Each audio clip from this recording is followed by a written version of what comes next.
Hi, folks. This is Jabbar Thomas, your friendly neighborhood DMPT 2525 writing for broadcast instructor. I call it really screenwriting instructor because that's what we're learning in the class is screenwriting.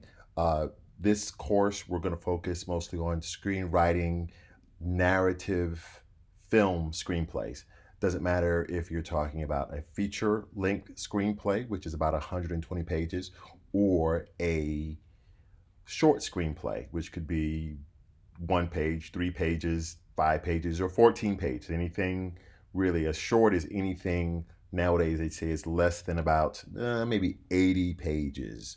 Roughly, how they came up with the whole the page requirement deal is um, the 1 page of screenplay, and this is an example of a screenplay, Raiders of the Lost Ark, written by Lawrence Kasdan.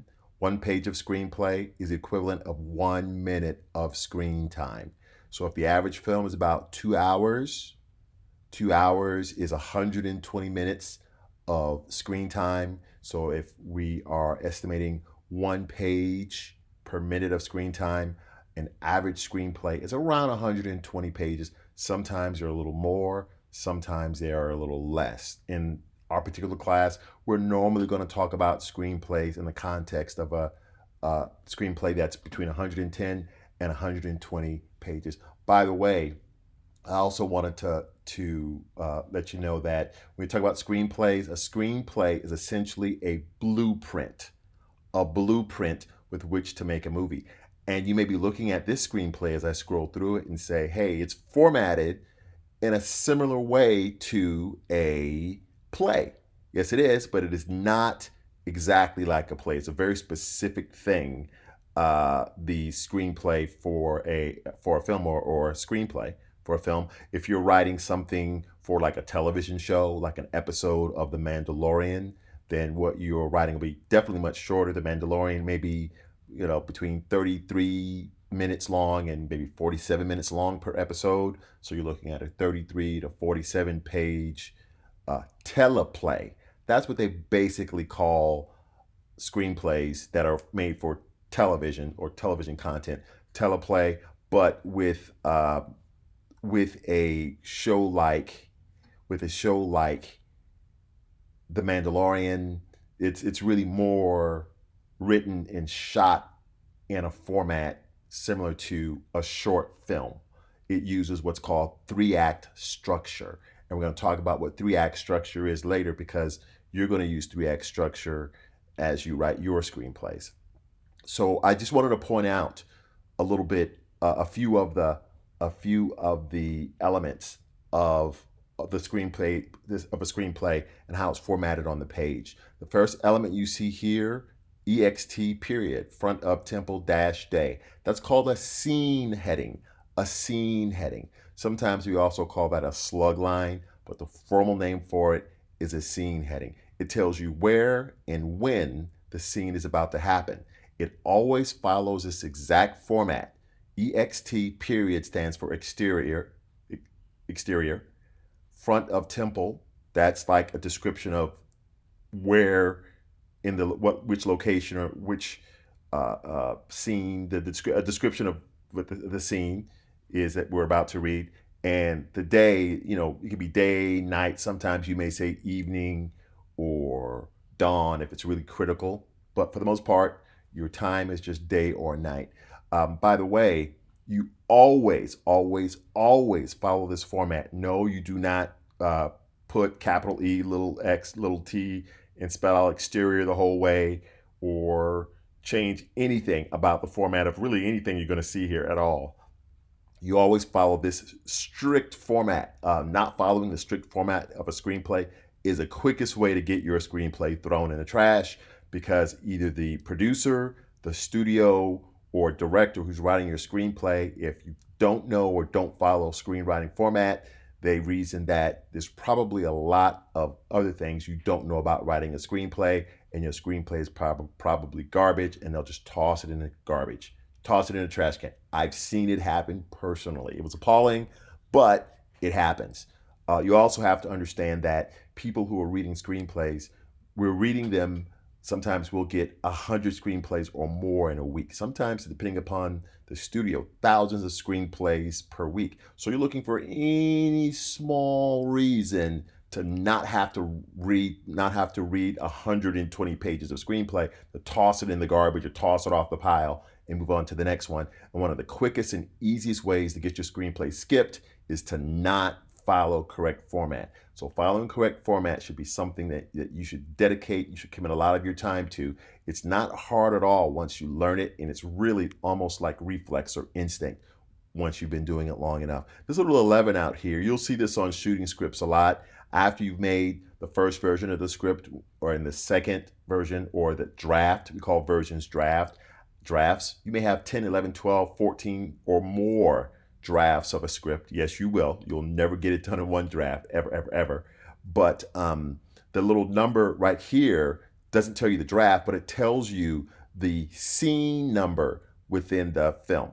So this is an 11, so that means this is the 11th scene. So if I go back and I look at all of the scene headings before that, I'll see 10 other ones. Like 10 is inclined passage. Why doesn't this have a day or night? Because of the fact that this is on the inside of a pyramid, kind of a pyramid. It's one of the step pyramids in Central America. So that's why you don't see a day or night. So that's a rare exception where you don't have day or night when you're on the inside of an environment like the inside of a pyramid, or sometimes outer space. You don't have a day or night, but that is the exception to the rule. 99.9% of the time, you'll see the scene heading like this. Okay, so that's a heading for the scene. That's the heading for a scene. That's the format for a scene heading. It is also justified. That means it is spaced in on the page a very specific number of inches. Okay, and then after your scene heading, you get a space, and then beneath that, you start the general section or the action section. If you're describing a location, you're describing what somebody does, you're describing anything that's not dialogue, that means people are talking, okay? You can say it's either the general section of the screenplay or the action section of the screenplay. And as you can see, this looks a lot more like standard prose or standard text. Prose, Prose, standard text. And it basically describes what you see or hear at this part of the film, okay? All right. When we start talking about characters, like when we want to have a character deliver a line of dialogue, once again, there's a certain number of spaces that you have to go in from the margins of the page. You type the character's name in all caps, and you justify the text beneath the name. As you may notice, the text is not centered underneath the name. So this is basically not something that you can kind of eyeball as far as formatting. You definitely have to have the correct format when you start writing a screenplay. The good news is if you use a screenwriting format, the good news is if you use a screenwriting app or screenwriting program like Final Draft or Celtics or Studio Binder or Story, that's another good one, or Writer Duet, that's another good one. It will do the formatting for you as long as you tell the application, okay, I'm going to text a character's name next, getting ready to put some dialogue beneath it, okay? And how you indicate to the computer that you're going to type a character's name, it may be something as simple as hitting the tab button. And then when you hit the tab button at a particular point on the page, the application will know to go all the way to where you're going to type your character's name and put the caps lock on automatically for you. You type up the character's name, hit return, and the program automatically knows the next thing you're going to type is going to be dialogue, because dialogue always goes beneath a character's name. And so it'll format the dialogue for you, so all you have to do is type. So the good news is that once you get a good app going on, you don't have to think as much about your formatting once you know how to operate the program. But it is important that you're familiar with formatting. Okay. This first page, of course, is the title page. All right. Very standard as well. Let's take a look at a little bit of it of this. We have what's called a transition. Transitions are always on the far right of the page. Fade in, all caps, and a colon. That means we're coming from black of the screen up to an image. Scene heading, exterior Peru, high jungle, day. The dense, lush rainforests of the eastern slopes of the Andes, the place known as the eyebrow of the jungle. Ragged, jutting canyon walls are half hidden by thick mists. The main title is followed by this, Peru, 1936. A narrow trail across the green face of the canyon. A group of men make their way along it. At the head of the party is an American, Indiana Jones. By the way, I want you guys, I'm taking a break from the script for 1 second to let you know, the first time you mention a character in your screenplay, it's always all caps. Just the first time. He wears a short leather jacket, a flapped holster, and a brimmed felt hat with a weird feather stuck in the band. Behind him come two Spanish Peruvians, Satipo and Barranca. Bringing up the rear are 5 Yagua Indians. They act as porters and are wrangling the 2 heavily packed llamas. The Indians become increasingly nervous. They speak to each other in bursts of Quechua. I don't know how to pronounce that. Quechua, we'll say. The American, who was known to his friends as Indy, glances back at them. Barranca, irritated. They're talking about the curse again. He turns and yells at the Indians in Quechua, his anger giving an indication of his own fears. The party reaches a break in the canyon wall and takes the trail through it. When they emerge, their destination is revealed to them in the distance. Beyond a thick stand of trees, in the vegetation-enshrouded temple of the Chachiopian warriors, 2,000 years old. The entire party is struck by the sight. The Indians, terrified now, chatter away. Suddenly, the 3 at the back turn and run, dropping their packs as they go.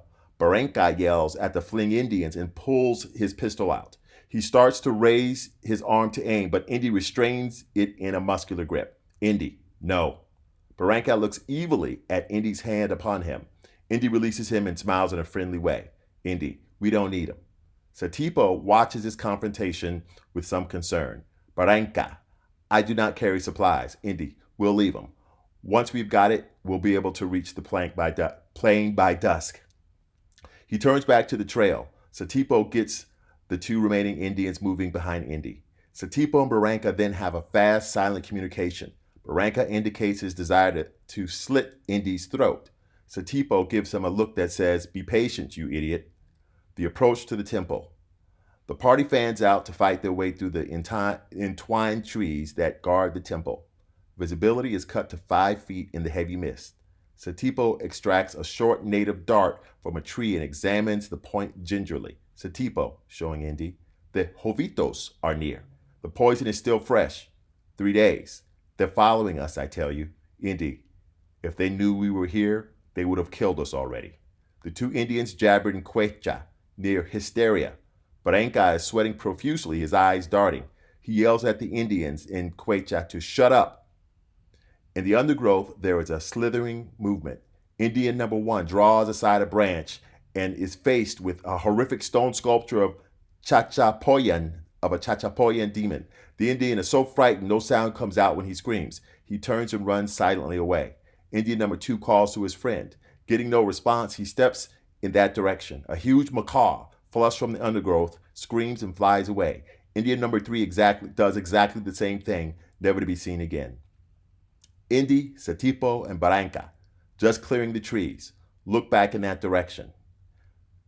They all turn to face the temple. It is dark and awesome. Vegetation curls from every crevice. Over each elaborate frieze, the entrance, round, open, and black, has been designed to look like open jaws. Indy, so this is where Forrestal cashed in. Satipo, a friend of yours? Indy, competitor. He was good. Very good. Barranca, nervous. No one has ever come out of there alive. Why should we put our faith in you? Indy takes the weird feather from the band in his hat. From around its point, he slips a tightly rolled piece of parchment. Barranca and Satipo exchange a quick, so that's where it was. Look, they all kneel as Indy spreads out the parchment. On it is 1/2 of a crude floor plan of the temple.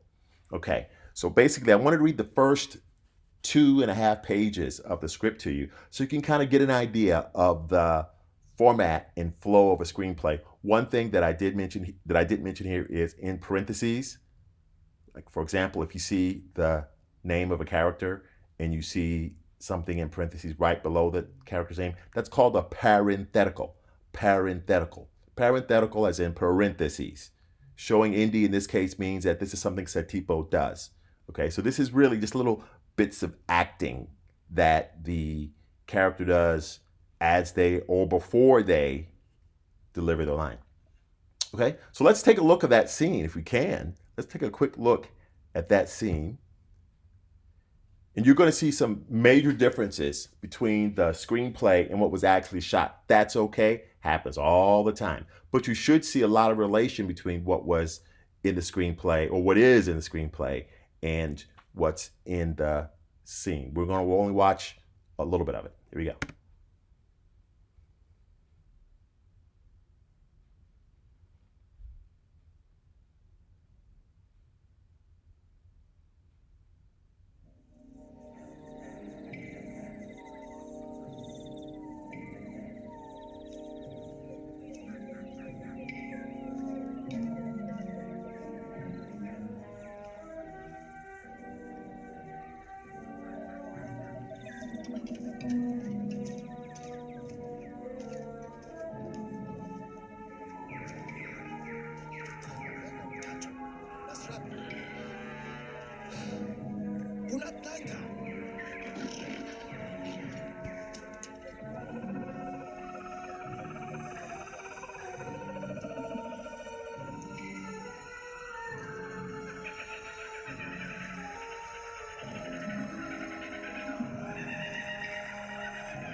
Vito Zanir. Poison is still fresh. 3 days. They're following us. If they knew we were here, they would have killed us already.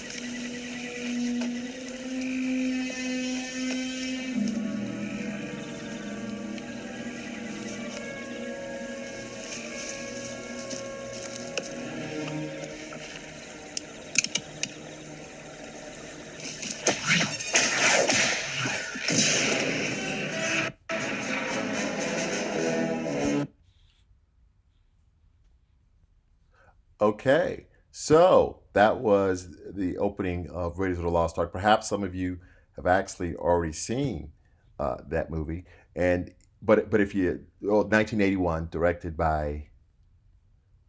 by Steven Spielberg. If you see that this is a third draft we're looking at, August 1979. So it's a couple of years before the film is actually produced or shot. So there are some, as you can see, there are some differences. For example, certain things that one of Indiana Jones's Indiana Jones's colleagues say in the movie Indiana Jones said them in the script. He opens up a tattered map, from his things, and it's a pretty standard kind of torn map. It's not something that's really tightly wound around a feather in his hat, unlike what the screenplay dictates. So as you can see, over time, these drafts will change for a lot of different reasons. Could be creative reasons, could be budgetary reasons, could be time reasons, meaning time, how long it would take to shoot that particular element. It could be a lot of different reasons as to why elements fall out of the script or the script changes. But this is a relatively early draft that we're looking at here. So that's just to kind of give you an idea of the translation of the blueprint, the screenplay, to the screen. Now let's talk a little bit more about what a screenplay is. Okay, formally stated, a screenplay is a blueprint for a film that's 120 pages or so in length. Okay, it is held together structurally by 3 acts. Act 1, which is the first the first 24 pages of the script. That's called the setup act. Act 2, which is pages 25 through 84, roughly around 60 pages, okay, of script. That's called conflict. And Act 3, the resolution, which is the last 25 or so pages, page 85 through 110 of the script. This is a structure of 99.9% of all Hollywood produced screenplays and probably about 85% of all independent screenplays. Okay, this is a structure, it's like a skeleton. It's called the paradigm, the screenplay paradigm, and this basically shows you the structure of what happens. Okay, every film you probably ever seen fits on this paradigm. Think of it as a skeleton. Okay, it doesn't tell you exactly what happens in the film, but a paradigm tells you what kind of events need to happen. Okay, so for example, in Act 1, right around page 24, which is 24 minutes in, we have something called a plot point. Plot point number 1, inciting incident. Okay, that basically means that something happens in the normal life of our protagonist or our main character that spins the story in a different direction, making it so that our movie can now happen because normal life has been changed. Okay, so for example, in Raiders of the Lost Ark, Indiana Jones, he's an archaeologist and he's also a teacher. And plot point 1 happens when 2 Army guys show up from the United States Army. Well, actually 2 agents that show up representing the United States Army, and they say that the Nazis, because this takes place in 1936, right around just before World War, 4 years before, 4 or 5 years before the United States enters World War II, but the Nazis were a thing that far back, and they say that, hey, the Nazis are looking for the Ark of the Covenant, and they're going to basically use it as a weapon, and we need you, Indiana Jones, to track down this Ark of the Covenant and find it and bring it back to the good old USA so we can keep it out of the hands of the Nazis. That's plot point number 1, because if Indiana Jones had called out sick that day, or if the 2 Army agents had gotten into a car accident, or if the 2 Army agents went to, instead of Indiana Jones, Sarasota Pete's place of work, where the school he works at, and gave him the mission instead of Indiana Jones, well, Indiana Jones would have continued living his life as usual, and you would not have had this particular movie. So it's this one event that spins the film in a different direction called plot point number 1. There is more than one plot point. You'll see that I have 2 plot points here, but there could be more than 2 plot points. A plot point is any time, think of a plot point as, think of the story or the narrative, as a car going in a straight line. A plot point is when that car takes a sharp left or a sharp right and goes in a different direction. That's what a plot point is like. Okay? So that's what happens in Act 1. Act 2, that's a huge act. It's called conflict because in Act 2, well, first of all, in Act 1, we set up the world with a protagonist. Okay? What does Indiana Jones do on a daily basis? He's an archaeologist and explorer, and he's also a teacher. You see him later on in his classroom teaching some archaeology students at a college. Okay, that's Act One. We're going to take him out of that comfortable thesis world, regular, normal world, and put him in an alien world that he's not used to, where people are going to try to prevent him from achieving his goal, retaining or obtaining, retrieving the Ark. Okay, so that's what Act Two is all about. The conflict Indiana Jones gets in with people as he tries to track down and recapture the Ark from the Nazis. Okay, now that's a huge unit of narrative action, Act Two. So we split it up into smaller bite-sized chunks that are easy to read and write and understand.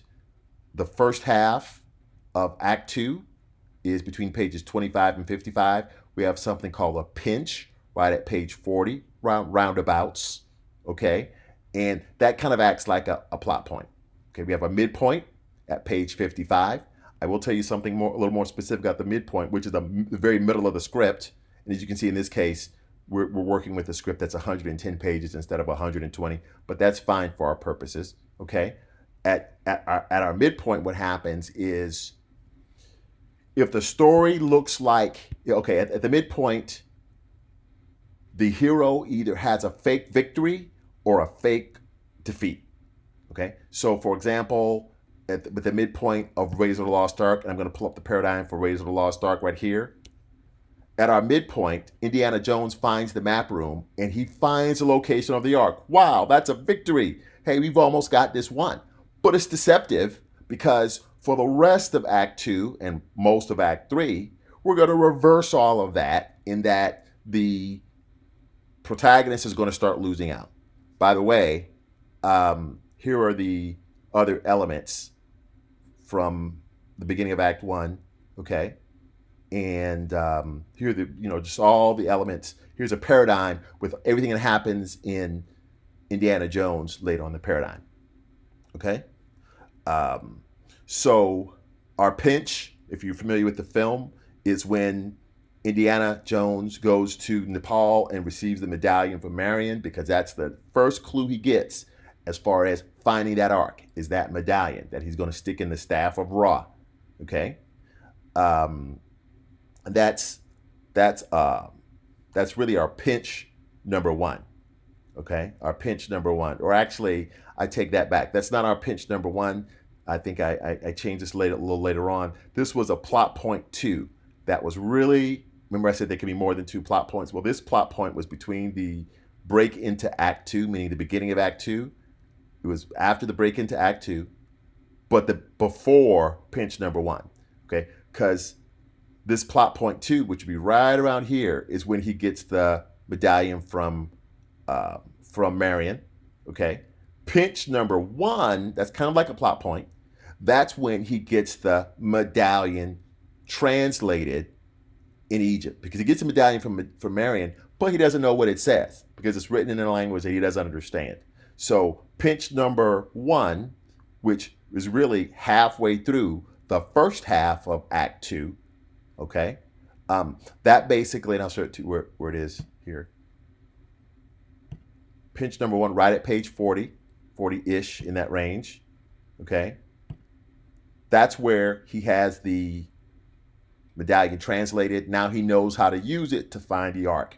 Like I said, he finds the map room, which is where he uses the medallion on a properly sized staff to point out the location of the Ark. That's our midpoint, okay? And then after that, we have more conflict, because in all of this that's going on in Act 2, he's fighting bad guys, having chases, things are blowing up for him to get to his next mini objectives, like a little side mission. First, he has to get the medallion. Then he has to get the medallion translated. Then he has to find the map room. Then he has to have the map room pointed out, or he has to have the location of the Ark pointed out to him in the map room, and so on and so forth. All that happens in Act 2. So it's like little mini missions. If you play games on Xbox or PlayStation, you have these role-playing games where you have a big mission to save the universe, but there are a whole lot of little mini missions you have to go on and achieve before you can save the universe, or in the effort to save the universe. Same thing with screenplays,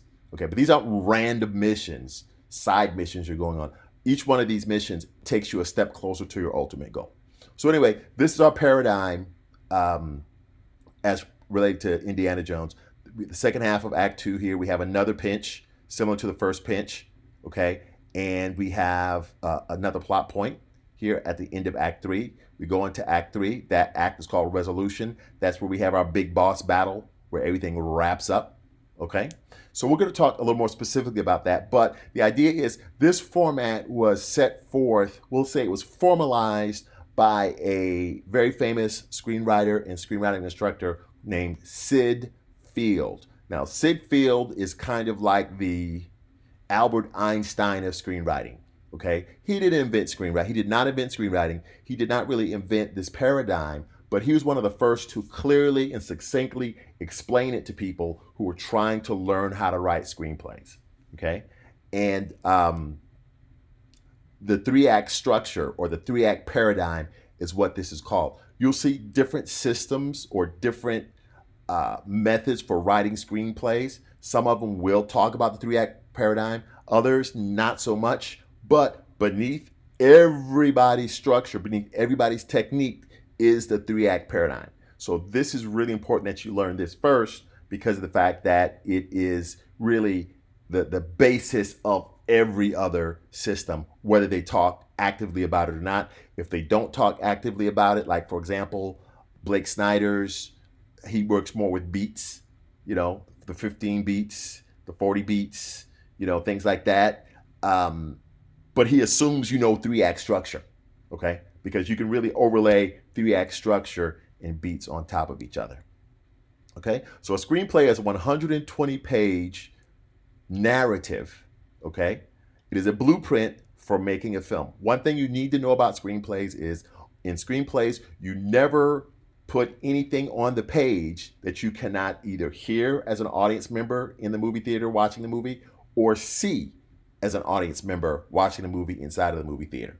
Because of the fact that screenwriting is not like writing a novel where you can talk about how the character feels or what they imagine. You can't do that. You can only write in a screenplay what you can show on a screen. Okay? So what that means is that doesn't mean that your characters can't have feelings. It just means that when you describe your characters, you don't describe their feelings, you describe their behavior that results from the feelings. So for example, you wouldn't type Indiana Jones was sad. The first thing is, how is a actor going to interpret that? Because the actor's reading the screenplay as well. Of course, the actor, the director, everybody on the set, everybody involved with the film, every editor, everybody, they all have to read the screenplay. Okay? The actors can say, well, how do I, it says, he can do a lot of things. Does he start crying? What does he, does he toss himself off a cliff? What does he do? Okay? Well, so saying Indiana Jones was sad, that doesn't work. However, if you type Indiana Jones Indiana Jones drops his head and shuffles towards the door, choking back sobs. Now, that's something that an actor can work with. Number one, it's a lot more descriptive. You can see a character doing that on the screen. It also kind of implies some sound that you may hear as well. Okay, and it also gives an actor more direction as far as what they're going to do. It's not as vague as he was sad. Can't do anything with that. All right. Also, you always write screenplays in present tense. You don't say Indiana Jones dropped his head and shuffled across the room. You say Indiana Jones drops with an S his head and shuffles across the room. So you always write a screenplay in present tense, never past tense, never future tense. So as you can see in the screenplay, everything you read in here is present tense. His right hand slides up the back of his leather jacket and emerges grasping the handle of a neatly curled bullwhip. Okay, this is the part that we ended on when he pulled out his bullwhip and whipped the pistol out of his hand. You can even see from time to time, you will see typos in some of these scripts. They're typing them so fast. This particular screenwriter, Lawrence Kasdan, he's one of the greatest. I mean, anytime you have a screenplay, you want a guy to your go-to guy. Kasdan's been the go-to guy since the 70s. You can see this is only a third draft, so who knows how many drafts eventually came out before the draft that they used to shoot. So get used to that. The best way to really understand screenwriting, the best way to get used to the format, the best way to develop your inner voice is to read screenplays, read screenplays, read screenplays. Okay? It's only after you read enough screenplays that you're going to get really fluid and comfortable with writing them. You have to find your creative voice that's inside of you, and your creative voice is going to come out once you read screenplays. Some stuff you're going to like, and you're going to adapt the style to what you want to say, your work. Some stuff you're not going to like, okay? But you have to determine what that is first. I want to show you guys, you folks, some screenplay websites. Best websites for screenplays. Type that into Google, okay? And here are some right here. 10 great websites to download movie scripts, okay? Here are some. I use these often. I've been using for many, many years. IMSDB, the Internet Movie Screenplay Database. Go Into Stories. Drew's Scriptorama. I've used that a lot. Simply Scripts. This is one of the most famous ones. Awesome Film, Screenplays for You, The Daily Script, and so forth. So you can go to any one of these. Notice I'm at the New York Film Academy Student Resources, nyfa.edu, Student Resources. Just go to Google and type in best websites for screenplays and click on 10 great websites to download movie scripts. There are no sites that have all the scripts in the world. Okay, I was looking for the 1988 script for Action Jackson the other day, and neither I nor any of the people I'm working with can find it online. And there was a bookstore that carried screenplays in Los Angeles decades ago when I was out there in film school and making film, called Samuel French. And any screenplay under the sun going back to the 1920s, they had a copy. You could purchase a copy. They copy it off for you. You buy it. At the time it was like $7 or $8 or something like that back in the mid to late 90s.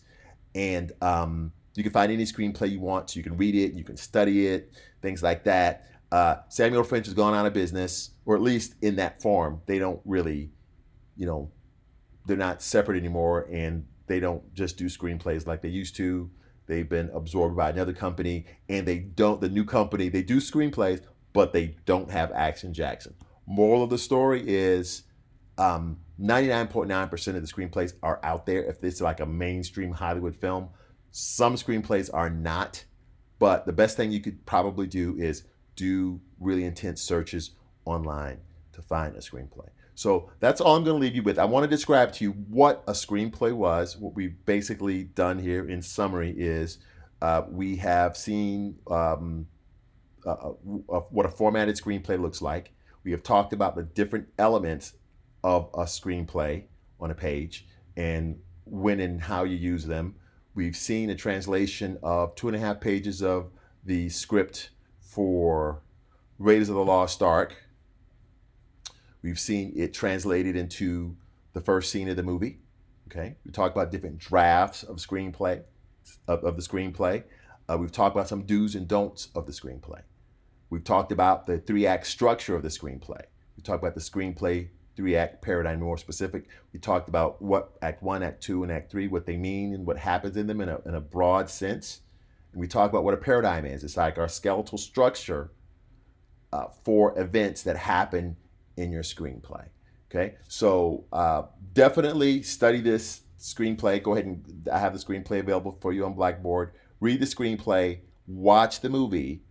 I often tell people, read the screenplay first, watch the movie. You'll see some huge differences between this draft of the screenplay and the movie, but that's good. I like for you to be able to understand that there are differences, and also often ask yourself, why do you think they didn't shoot a particular scene? Because there are a number of big scenes from the screenplay that they never shot for the film, and they've done different things to work around that particular scene that they deleted from the film or they didn't shoot in the first place. So when you understand how the written word of the screenplay differs from what was shot, it kind of gives you a better feel for how films are made and how film decisions are made, not just from a narrative or creative storytelling standpoint, but also from a budgeting and also a logistical standpoint as well.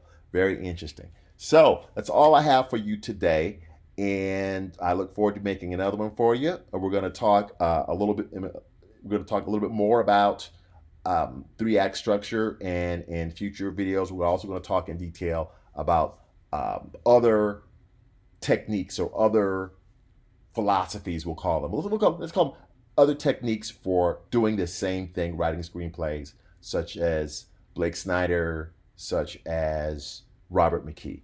All right. Thank you.